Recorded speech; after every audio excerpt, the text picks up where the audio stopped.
to me, there is that tension that we have to balance between what's unwise and what's a little bit risky, but probably is going to be fine and could be a great overall experience. So what are the best ways when it comes to making those kind of decisions for activities, for games, to avoid some serious injury? How do we do that?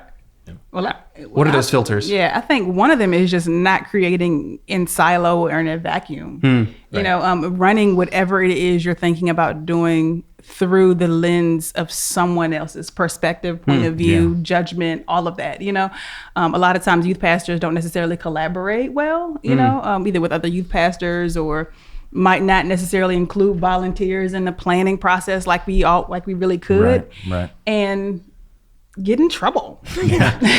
Beforehand. Right. Yeah, beforehand. I think it's important to practice.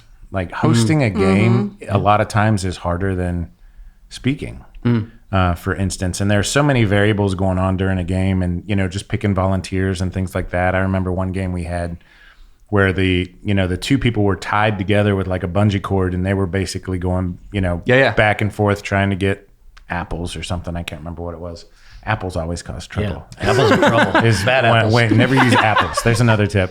But I just remember in the moment, it was a host that wasn't practicing and they bring up like these two girls and the size differential is just bad, So you're in the moment and what do you do? Well, in this case, they didn't do anything. And this poor girl, she was like on the back of a ski boat flying around, picking up speed around the turns. And it was just a bad situation. But when you go through it and think through, we used to call it, you need to block the game. We would basically go through and think through the game, talk about who's going to choose. We would pre-select, contestants in something like that, because you don't want to say, no, you're too big to play this game, especially on stage, or you're too small, or those sorts of things. So pre-select your contestants, walk through, practice, think about it. And then a lot of times, as Candace said, maybe cancel it.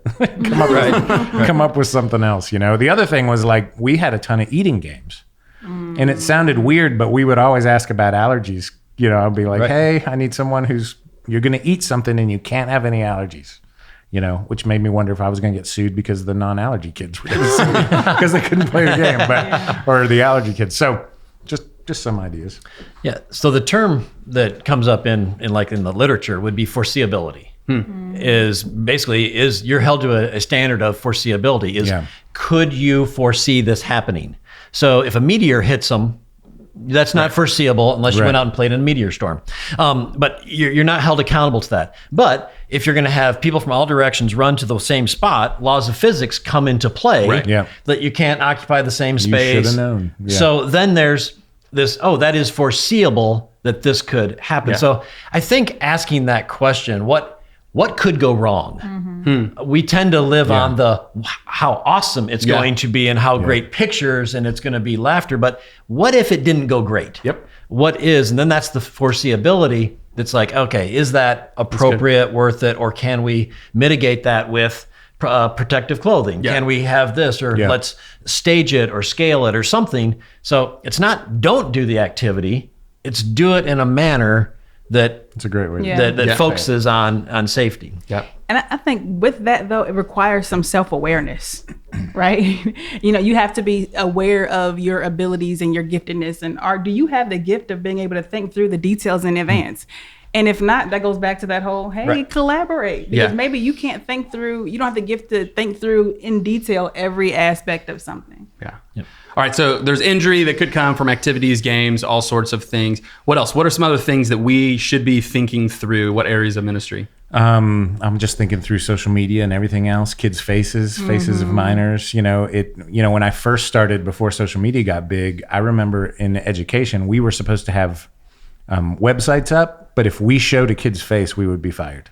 Interesting. So you always had to have a picture and you couldn't show. Well, that seems to have really let up. Just because there are pictures everywhere of kids and families and all those sorts of things. But I still think it's something to think about. And we always would ask people, especially at events, they would sign a release of photos because we're going to show photos, those sorts of things.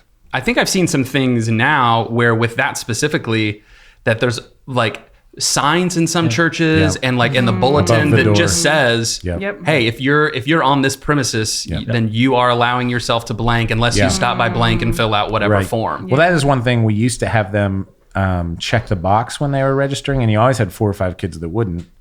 And it was hard to keep track of who did and who didn't. And eventually we got to the place that it was if you registered for this event, you're agreeing. Yeah. Yeah. You know? Yeah.